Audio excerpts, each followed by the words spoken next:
Next on Worcester News tonight, an arrest is made in connection to a body found in a burned car in Worcester. And another pedestrian accident in the city. Details next.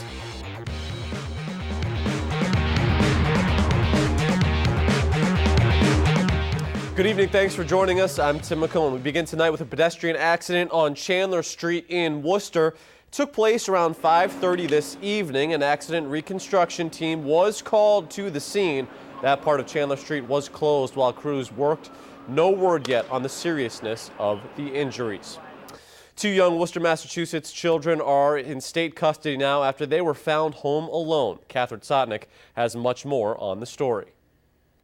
Worcester police enter 272 Pleasant Street in the city where children are now in DCF custody after being removed from an apartment there, according to eyewitnesses, and brought away by ambulance. Calls and emails to Worcester police were not returned Friday night, but the Telegram and Gazette reports two children were left home alone in one of the apartments and that neighbors heard them crying throughout the morning. Firefighters ultimately had to break down the door to help police get them out. The ambulance showed up, the fire truck showed up, they went inside, and they brought the two babies out, they put them in the ambulance. This neighbor, who did not want to show her face on TV, says she's never even seen the kids. I didn't even know she had kids. That's just not right at all. Others who live nearby are horrified. My opinion on that is, people that do that don't deserve to have kids. When there's people like me that have wanted kids for years and I'm unable to have kids. DCF will only say the children are in their custody and that they're working with police to investigate. They're not commenting on the children's condition, but the Telegram and Gazette says scanner reports cited the children as in good condition, but, quote, filthy. They also say the building management company based out of Rhode Island believed the children were as young as 6 months old. New details in the case of a body found in a burned car in the city. Friday, a Worcester man faced a judge in connection to the incident, and it's now being called a homicide. Our Olivia Lemon has the details. Thomas Hogan appears in Worcester District Court Friday. The 40-year-old Worcester man is charged in connection to a homicide on Swan Avenue. Police identify the burned body found in the car Wednesday night as an adult female. The defendant has misled the Worcester Police Department on multiple occasions at this point, including when his last communication was with the alleged victim in this case, when the last time he saw the alleged victim in this case. Prosecutors say all of Hogan's statements were recorded and have been disproven by cell phone records and statements from his family. My first thing was somebody, killed somebody and they're trying to get rid of the evidence. I cannot believe it because this is a very quiet neighborhood. I'm speechless, and that's unusual. The city says Swan Ave is known as a spot for illegal dumping, but neighbors say to hear there was a homicide there is scary. It's frightening. It's very frightening. First, to know that it happened right nearby. Second, to know that someone would do something like that to another person. Hogan's lawyer says he lives at home with his parents and is not a flight risk. A sign on the front door at Hogan's home says no comment. Is he a possible suspect? I would suggest at this point it is an active investigation. Considering his misstatements, I'd certainly suggest he can't be ruled out at this point. Olivia Lemon, Worcester News Tonight. Hogan is held on $3,000 cash bail and is due back in court December 2nd. Well, firefighters in Grafton battle a 3-alarm fire at a home right across the street from the town's fire station. Firefighters from several area towns assisted in knocking down the fire. One person was home at the time and was able to get out safely. No injuries are reported. Firefighters believe the fire started on the 3rd floor, and even though it was right next to the fire department, it was still a challenge for crews.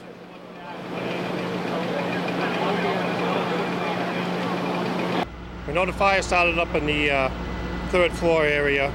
That's where our concentration is right now. We're hitting hot spots here and there with insulation, blown in insulation in there. So we're trying to open all that up, getting the ceilings open and trying to chase it all down. It was all strenuous work, so I mean, you're going in there, you're working for 20 minutes, you're coming out, you're exhausted, you need a fresh crews to come in. That's why we went to multiple rounds for the manpower. And the fact that the fire station is right across the street, that had to have helped, right? Well, it does, but when you're a called department, everybody still has to get to the fire station. A suspected burglar is arraigned today on multiple charges. District Attorney Joseph Early Jr. says Pedro Gomez was arrested in Shrewsbury last night. The Worcester man is charged with 2 counts of unarmed robbery. Gomez also faces nearly a dozen other counts, including attempting to commit a crime and for malicious destruction of property. The DA says Gomez is a suspect in break-ins in Worcester, Millbury, and Sutton. Well, police at Clark University are looking for a suspect who exposed himself to a student late Thursday. The incident happening outside the university's dorms. Our Patricia Nicholas has more. This is the dormitory on Clark University's campus where university police say a man exposed himself to a student. Many are now struggling to understand why. I thought that was really gross. I don't know. I don't know why somebody would do that. What's the need for it, honestly? Do you really need to expose yourself to somebody, some stranger? According to Clark police, the incident happened at midnight Thursday evening. The suspect knocked on the window, exposed himself, and then ran off. He was not caught, but Clark University police sent students an email to inform them of the situation. I thought it was really disgusting. I thought it was really inappropriate for someone to do that, especially at university. Nardi Secchi is a junior at Clark University. He lives in the residence hall where the incident took place.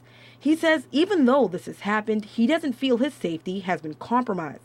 Campus, they do a really good job here, so I don't feel insecure at school at all. Clark's police chief released a statement Friday saying the investigation is ongoing involving the Worcester police and university police. We are looking at enhancing the security in that area involving lighting and etc. Patricia Nicholas, Worcester News Tonight. Superintendent Dr. Melinda Boone attending her final school committee meeting in Worcester last night. Boone has spent the last 6 years as superintendent of the Worcester Public Schools. She recently accepted the same position in Norfolk, Virginia. She's slated to begin there on December 1st. Last night, Boone and school committee members reflected on her time here in the city. Coming in as an outsider, the first woman being hired as superintendent and the first person of color to be in that seat. I think that's a remarkable statement. To come in and to make Worcester your new home, which you did for these past 6 years. I hope that the infrastructure created will continue to serve current and future generations of Worcester Public School students. Chief Academic Officer Marco Rodriguez is taking over as the acting superintendent before a replacement is chosen. Well, it's a story of sabotaging a favorite holiday for many kids, but today staff members from Dr. Seuss's How the Grinch Stole Christmas, the musical, made a positive impact at a local school. This morning, members of the musical spoke with students out South High. It was part of the Hanover Theater's Adopt a School program. This is the 3rd annual collaboration for the program, which hopes to infuse theater education into core curriculum standards by using Broadway shows. Everybody says children are the future, and that is absolutely right. And they should have every experience possible, of which one of them I feel should be the arts. And the Hanover Theatre provides this wonderful opportunity for them to experience theatre. The musical opened their national tour at the Hanover Theatre tonight and is running through the weekend. One building in Worcester is getting a rockin' new facelift. Chris Betancourt, the owner of The Raven, got in touch with Assumption College art instructor Tom Grady last December about creating a mural depicting musicians with Massachusetts ties, such as Steven Tyler. Grady, along with 2 assistants, which he's taught at Assumption, are working on the 100-foot project.